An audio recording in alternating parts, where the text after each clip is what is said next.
What's up guys, JNO here, and today we're looking at Game Week 12 preview and something new on this episode. I'm going to actually look at someone else's squad that's asked for some help and see if I can give them some tips and help them out for this game week.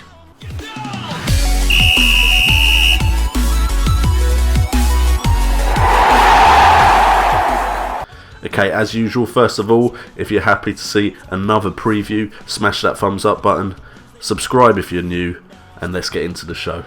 Now, as you can see, my team isn't going to have the easiest game week this week, and I've been struggling with my selection. I can't really decide who to put in goal, who to put in defence, midfield, attack. Now, I've changed my other goalkeeper. I've kept Jackie Butland in because he's been doing amazing, considering the amount of shots that Stoke concede and the amount of saves he has been making and the clean sheet potential with bonus points for saves. I'm going to keep Jackie Butland in. So I brought in someone else instead of Fabianski, and I brought in Simon Mignolet. Now I think with this Gegenpress style that Jurgen Klopp is bringing in, I actually think Liverpool may keep some clean sheets. And apart from Marino, I don't really see anyone in that Liverpool defensive lineup that I really want to grab. Mignolet has some clean sheets, and I'm hoping that under Klopp they will get a lot more. Fortunately, this screenshot was taken before I'd made that substitution, so Mignolet probably is going to be the person I put in goal for this game week. Although Chelsea's attacking stats aren't amazing, so I may go with Butland and hope he can get some save points. In defence, Francis is the one I'm not playing. That's very simple. But am I going to play 3 at the back or 4 at the back, and who am I going to pick if I'm playing 3? I've got Michael Dawson, Cedric, Neom and Toby Alderweireld. Alderweireld is coming up against Arsenal, and we all know how free scoring Arsenal can be. But as it's a derby, it could be a tight affair. You just don't know. Craig Dawson and West Brom are travelling to Man United.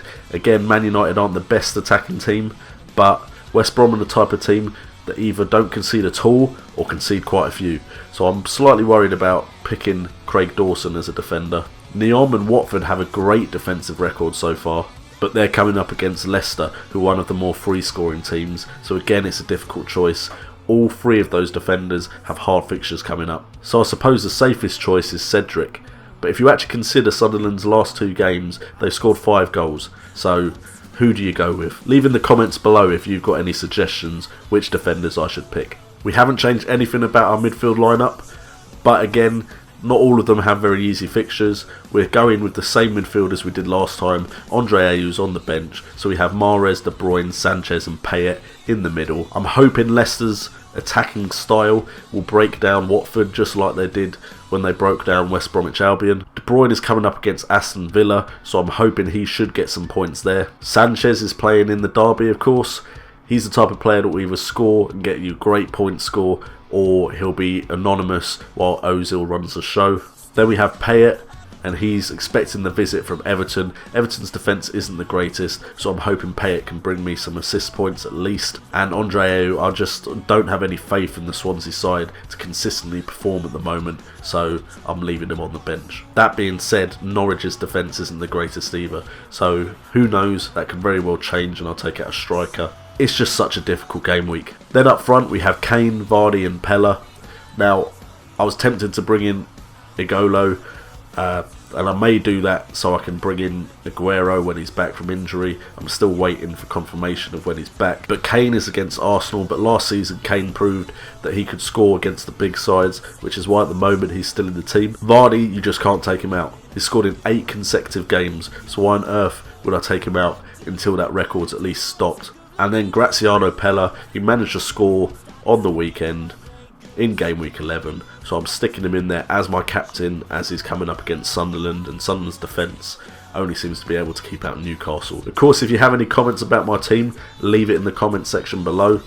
And let's have a look at the fixtures for game week 12, just so we can see if there's any places where we can pick up some points against our competition. Okay, we have Bournemouth versus Newcastle. Both defences are weak.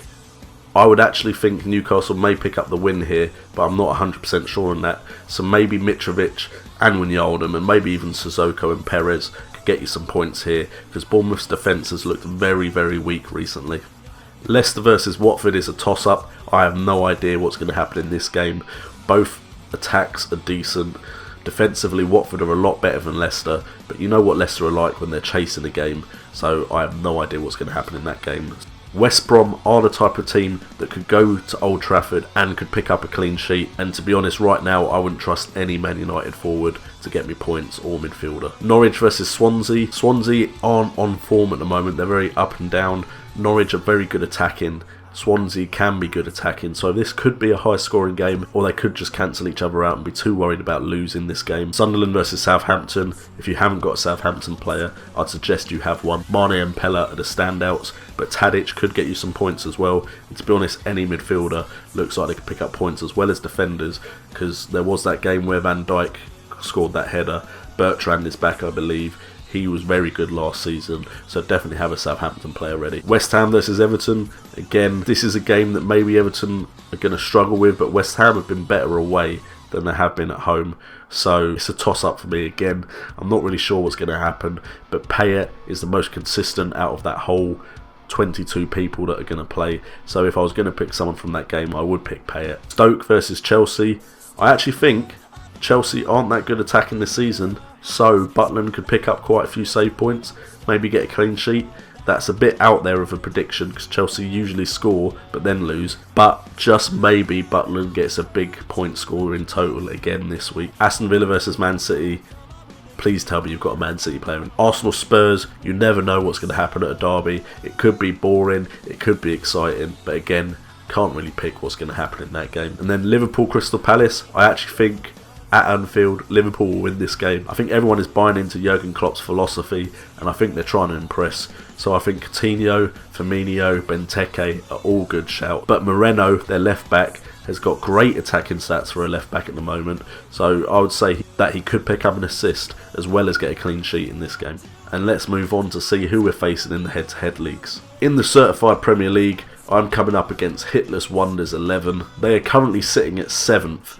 Point total wise, they aren't too far behind me, only 20 points behind. And last week I believe they got something like 72 points, so they weren't too far behind my point total, so it should be a tough fixture. He's got some players in common with me. He's got Jackie Butland, he's got De Bruyne, he's got Mahrez, Payet and Sanchez.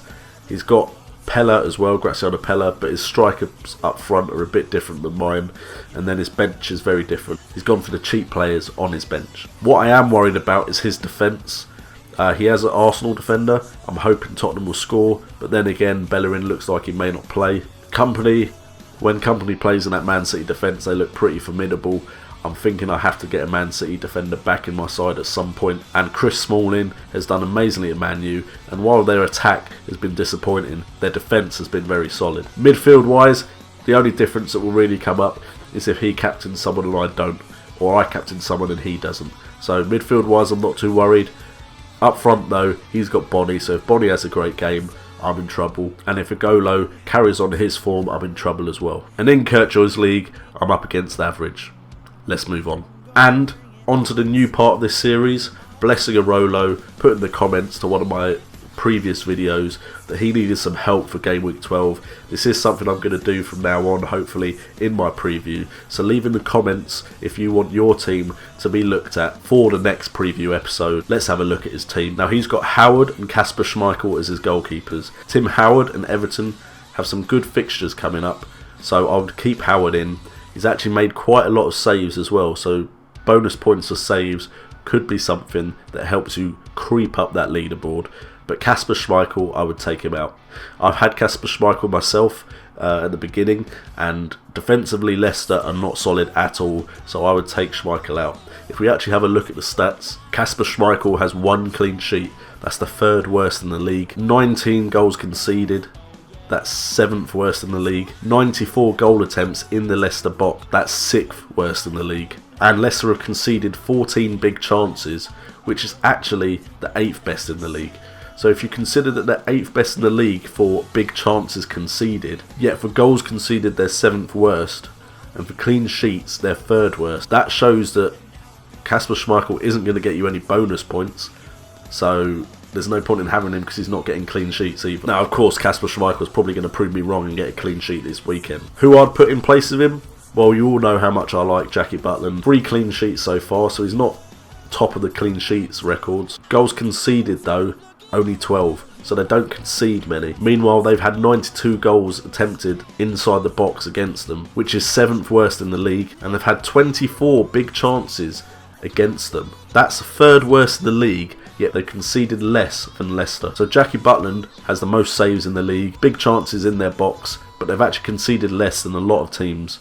So I would stick Jackie Butland in there, same price, so you're not losing out anything. But there is another option. You could go for Gomez from Watford. Watford's defence has been amazing this season, considering they've just been promoted. They're 5th best in the league for clean sheets with 5 clean sheets. 5th best in the league for goals conceded as well. They're below teams like Man City, Arsenal. So just those stats are amazing for a team that's just been promoted. Gomez is one of the best goalkeepers in the league at the moment on form, so definitely stick him in if you're looking to replace Kasper Schmeichel. Now I know changing your goalkeeper isn't really the flashiest part of improving your team, so let's move on to the other positions. We have Aaron Cresswell in his team in defence. Cresswell's got great potential attacking stats. His underlying stats for attacking and crosses and assists is good, but West Ham are not one of the best defensive units in the league by a long shot. They're in the bottom half of the table in every single defensive record. If I was blessing Arolo, I'd look at Man City, Man United, West Brom and Watford. These people are going to get clean sheets, and if you can find someone with some attacking stats in there as well, then that's a plus. The midfield is good. I can't say much about the midfield. He's got some players I've got, and from the stats, they're good choices who could score you big points. Sanchez, Mahrez, Payet, all in my side. I think they're worth it. I'd keep them there. Christian Eriksen is a very up and down player, but again, he could score you some big points. And David Silva, I loved David Silva at the start of this season. He was the only reason I wasn't last in like all 3 million people. What I may do to improve the team, if I was you, is I would look at midfielders are more likely to score than Christian Eriksen, Payet and David Silva, because those 3 are very assist based. I know Christian Eriksen can score some good free kicks and Payet has scored goals, but I think at the end of the season those 3 players are going to have more assists than goals, and goals get you more points. Now it's completely up to you. That midfield is fine. You could look at Sadio Mane. He's got the potential to score big in a game week. Coutinho could impress in this Liverpool side. We're yet to see fully what this Jurgen Klopp side is like, but he could score a lot of goals and he looked good last weekend. Nathan Redmond is an under the radar player. At Norwich, he's actually got some great underlying stats, and Norwich can score, just their defence is pretty bad. Andre Ayew is a very attacking midfielder, so he could get you points, although Swansea have dropped off at the moment. And then there's Raheem Sterling. I personally don't like him, but he's starting to find some form at Man City and his finishing is improving, so he could be a good pick. And then we move on to the strikers. Now, Vardy and Igolo are the 2 sensations of this season. I wouldn't take them out until they stop scoring, so keep them in the side, and it enables you to have a very packed midfield. But Martial has to go. He's dropping in price rapidly at the moment, and he's been stuck out on the left by Louis van Gaal, which is a decision I think most of us don't understand. So take Martial out now, because your club value is decreasing week by week at the moment. Who I'd look at, Oliver Giroud. Right now Theo Walcott is injured, so Oliver Giroud is the natural pick to go into that Arsenal team up front, and he's actually got a very good goals per minute ratio at the moment. Kone is a good shout, and he's probably going to be a differential still, although I'm pretty sure a lot of people probably transferred him in after that Sunderland game. But with Everton's easier fixtures, I think Martinez is going to go more attacking, so Kone could get some more points. You could look at Graziano Pella. He's still got probably the best underlying stats in the league, apart from actual goals conversion rate, which probably goes to Jamie Vardy. You could look at Harry Kane. He's started to get informed. He's scored in the last 2 games, and if he could continue what he did last season, then he's a player you need to have in your side. And you could look at Liverpool strikers. If Klopp is actually turning around the Liverpool side, Benteke and Sturridge could both benefit from a more attacking gegenpress style where they win the ball up higher up the pitch and can quickly put them through so they can get some goals. Alright, so I hope I've helped you out, Blessing, and remember, if you want me to look at your team next week, leave a comment in the comments below that you'd like me to look at your team. Leave your name and your team name, and I'll try and get you into the next episode. I hope you've enjoyed, and remember, on this channel, it's all about the game.